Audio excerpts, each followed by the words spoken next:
So at what point are you good enough to charge people money? At what point are you a pro and no longer an amateur? Well, I got some really simple tips to help you determine whether or not you're a pro or an amateur. Stay tuned.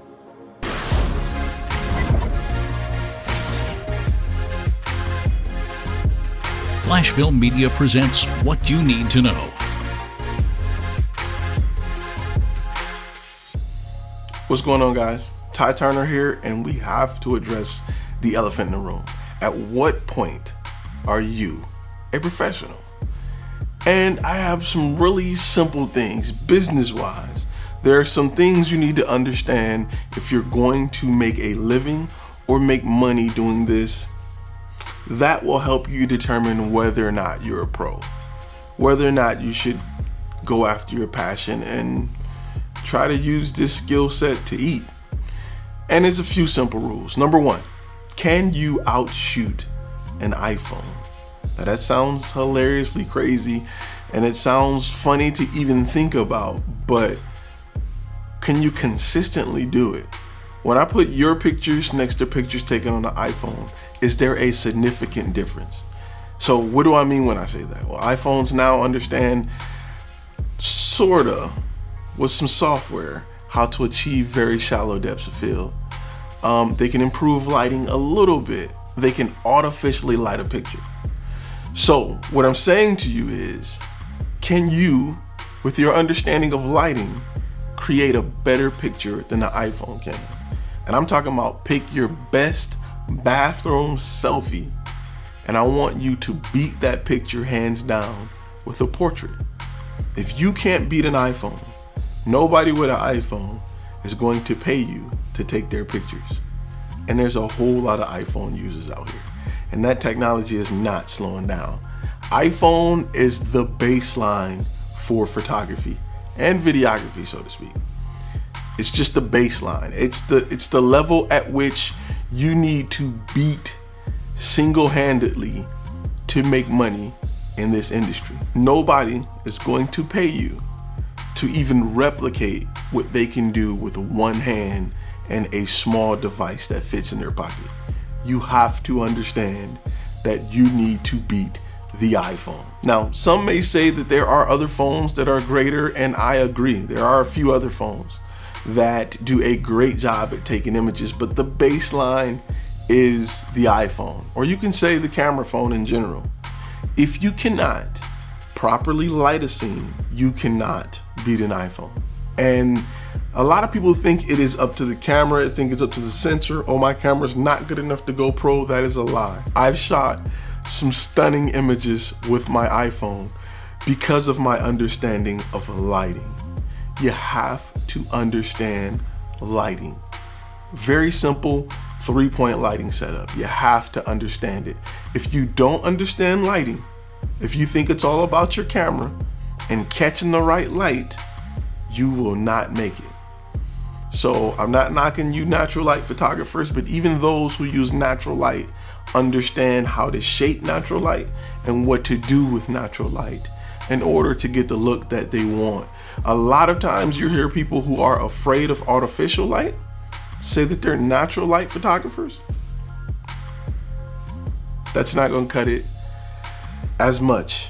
I don't see a lot of, and I don't know of a lot of very successful natural light photographers. I'm not saying that there are none.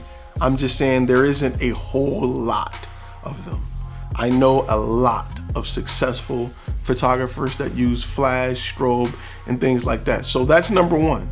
You have to be able to outshoot an iPhone, photo side and video side. If you have one of the top iPhones, you will get image stabilization.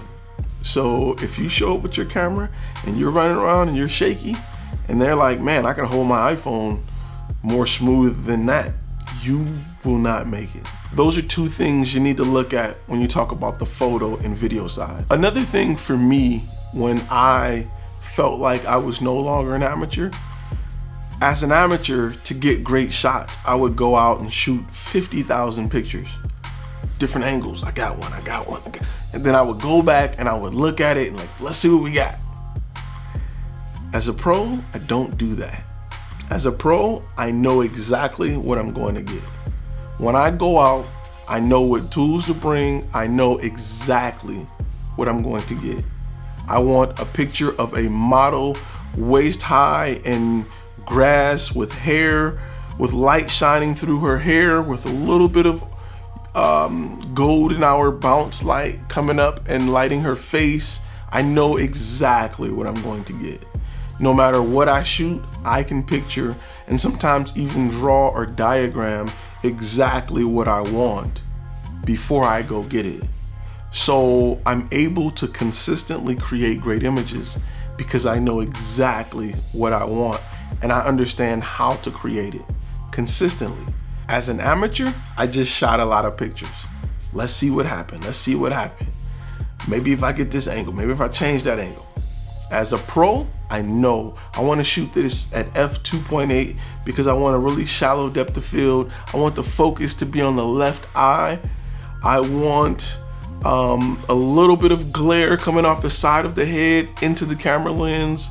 I know what I want, and great photographers not only know what they want composition wise, they know what they want lighting wise, they know what they want color palette wise.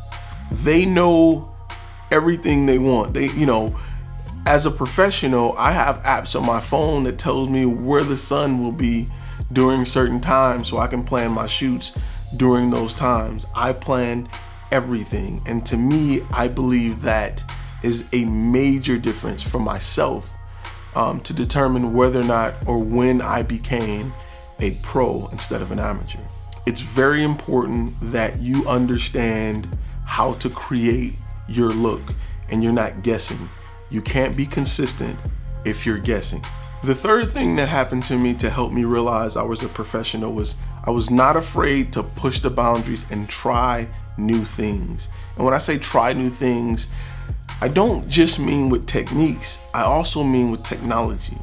Everybody was so stuck on Nikon and Canon, and I took a chance with Sony. Now don't get me wrong, I was a Canon guy for a long time. I learned photography on a Nikon, and one thing I learned was it wasn't the camera that made me a great photographer.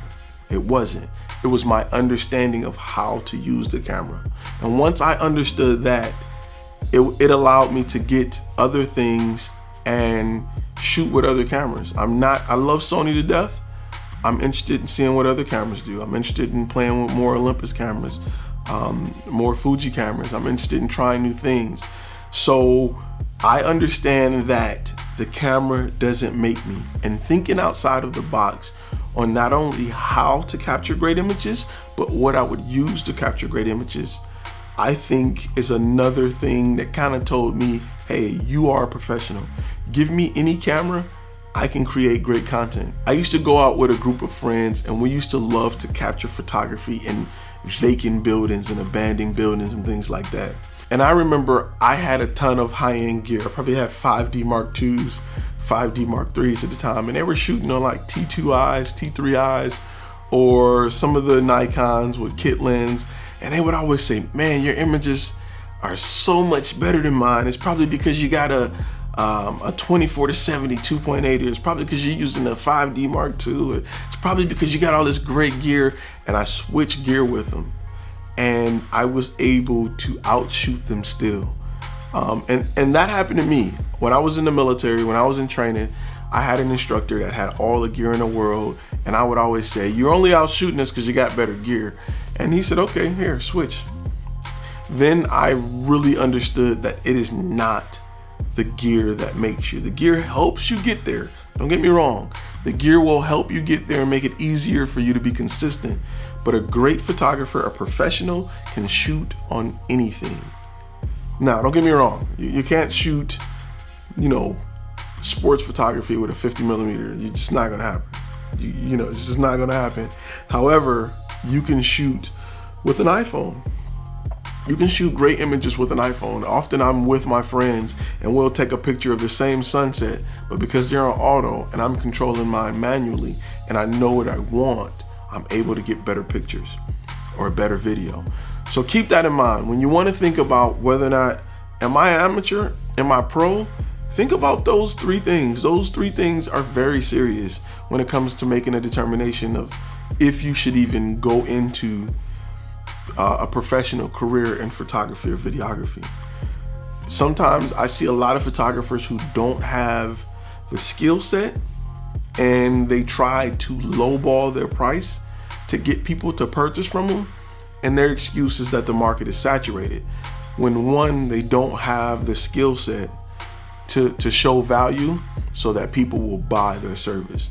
And a lot of people get that confused with a lot of things. A lot of people don't understand, or they're not honest with themselves about their abilities. They're not honest with themselves about how great of a photographer they are. I'm not the best photographer in the world. I never will be. And anybody who think that they are or ever will be, they have a hard pill to swallow. It's something that you're constantly learning. You have to continue to learn this skill set and continue to push yourself and grow to be better and better and better. Nobody's perfect at it, I'll say. I won't say nobody's great. There's a lot of great photographers, but there are no perfect photographers. All right, guys, I'm gonna ask you to do what I ask you to do every week. Like, share, subscribe, and we're working hard to grow the channel, and I will definitely see you guys next video.